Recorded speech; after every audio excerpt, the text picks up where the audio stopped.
Hi everyone, welcome to my first walkthrough video with commentary. Let's start off with a game that I think has Game of the Year potential. Final Fantasy XVI. Okay, so Final Fantasy XVI is set in the world of Valisthea, a land blessed with towering mother crystals that provide Aether, enabling the use of magic.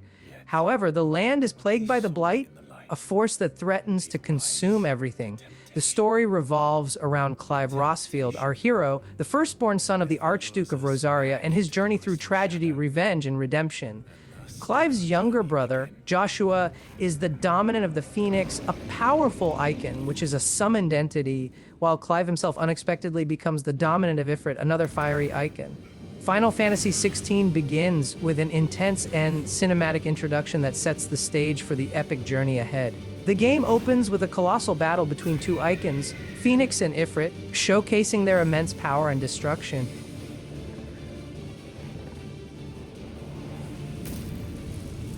You briefly control Phoenix during this sequence, engaging in combat with the infernal icon, Ifrit.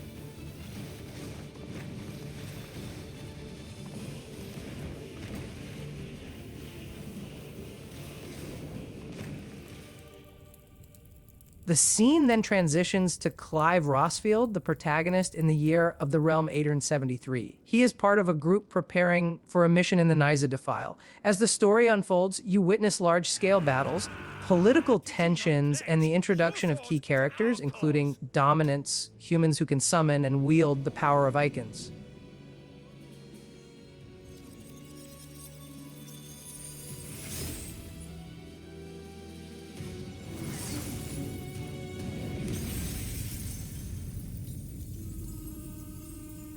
We are going to skip all this and go to the main quest line.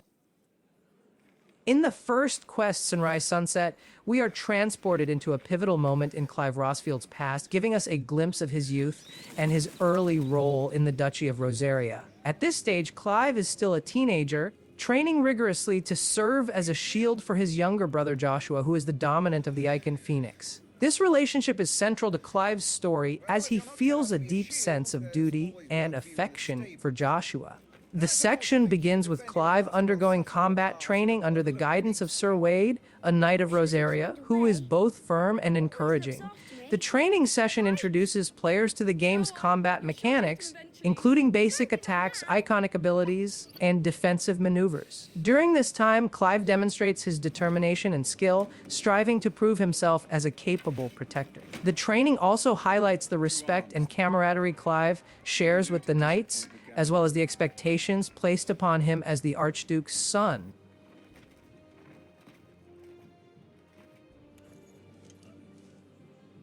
If you are using a keyboard or joystick, now would be a good time to get used to the controls.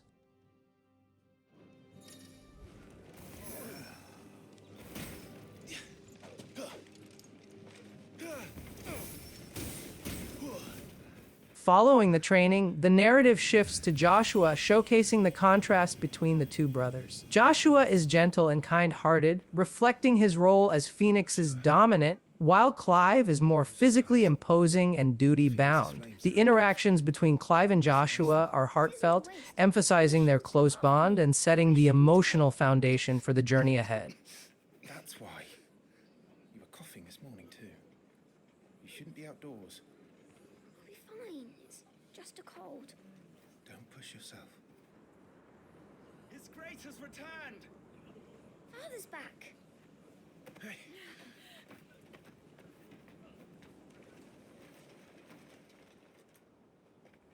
Your Grace, please, this is no place for one such as you. All right, so Clive's mom, Annabella, isn't exactly winning any Mother of the Year awards. She's the Queen of Rosaria, but she's pretty cold and power-hungry. She has this really strained relationship with her family, especially Clive. Honestly, she kind of dismisses him because he wasn't chosen to be the dominant of Phoenix. In her eyes, that makes him less valuable, and that rejection hits Clive hard. It's no wonder he struggles with feeling like he's never good enough. On the flip side, she gives all her attention to Joshua since he is the Phoenix dominant and fits her whole vision of status and power. But even with him, it feels more like she sees him as a political tool rather than her son. It's like her ambition just completely overshadows her ability to connect with her kids in any real way. As a queen, she's ruthless, always chasing more power and control, even if it means putting her own family or kingdom on the back burner. Her decisions, or sometimes lack of care, leave a huge mark on Clive's life and shape a lot of the emotional tension in the story. She's definitely one of those characters you love to hate. What a way to treat your own flesh and blood. I know. It's not his fault. Not everyone can be born the Phoenix.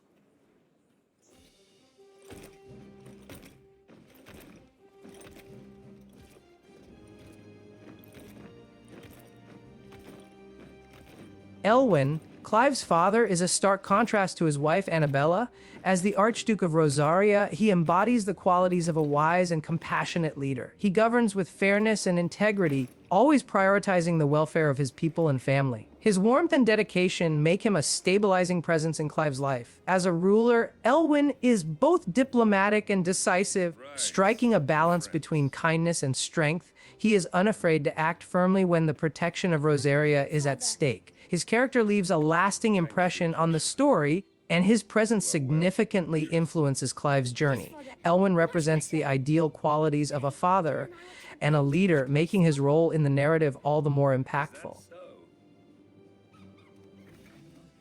Okay, next character, Torgal, is Clive Rosfield's loyal companion in Final Fantasy XVI, and he's much more than just a pet.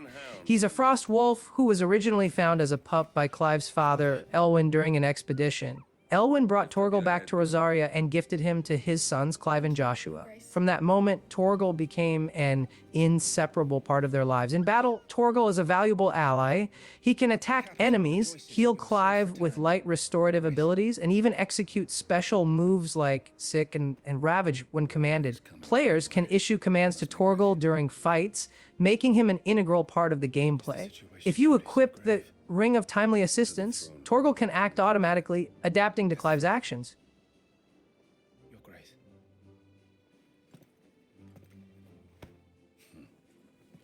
Shields dismissed.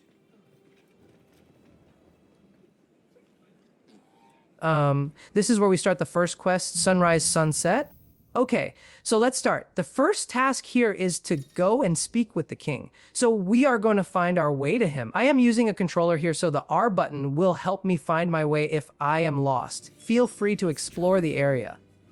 I'm not sure. I need to speak with Father.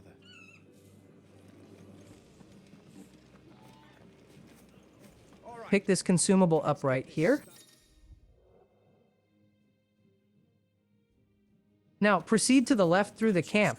Upon reaching the stairs located to the right of the training grounds, you will come across a clumsy worker. After a short cutscene, head up the stairs and engage with the door on the right.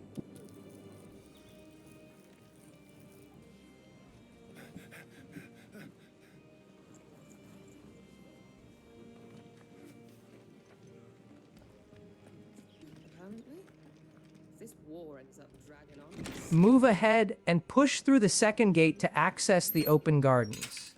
Now go left where you have the option to trigger a brief conversation with Joshua. Clive,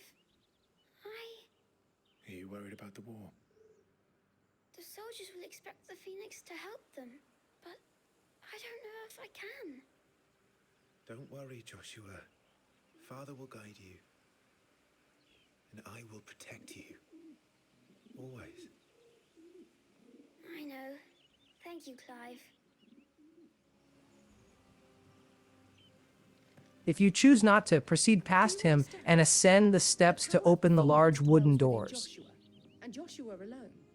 If any ill should befall him, it will be on your head. Do not neglect your duties again.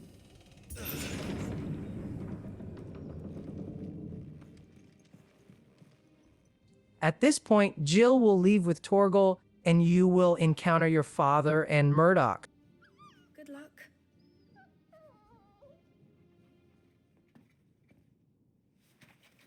You commanded my presence, Your Grace. Before you go to war with the Ironblood, the plan is to head out for Phoenix All right, Gate you can tomorrow stop licking morning. my boots. Before that, Mother your is- first job is to make your way to the Stillwind Marshes and handle the goblin infestation there. Territories fare any better. This is the beginning of our second quest called Lost in a Fog. Most lie under a pall of black. Now go up the stairs on the right side of the throne, and you'll find your room at the end of the hallway. I'm going to skip the cutscenes and drama to get through the core walkthrough so you can better follow along.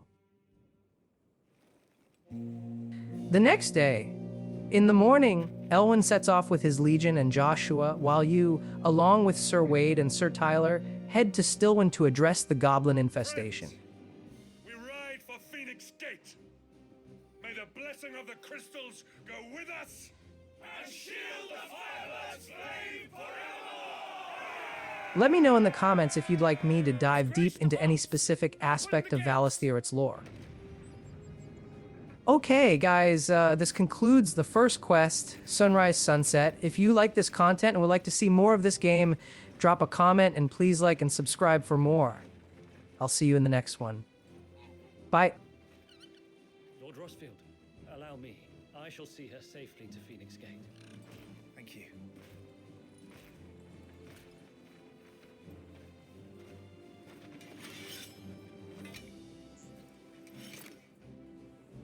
We're ready to depart, my lord.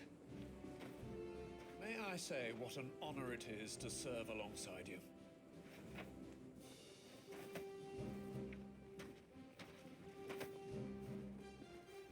This is to be no mere investigation. If there are goblins in Stillwind, they won't leave willingly. The beastmen are a fierce foe. We underestimate them at our peril. Not today, we won't. Sir Wade, Sir Tyler, let us do our duty. With pleasure, my lord. As you command. To the marshes, then. And may the blessing of the crystals go with us.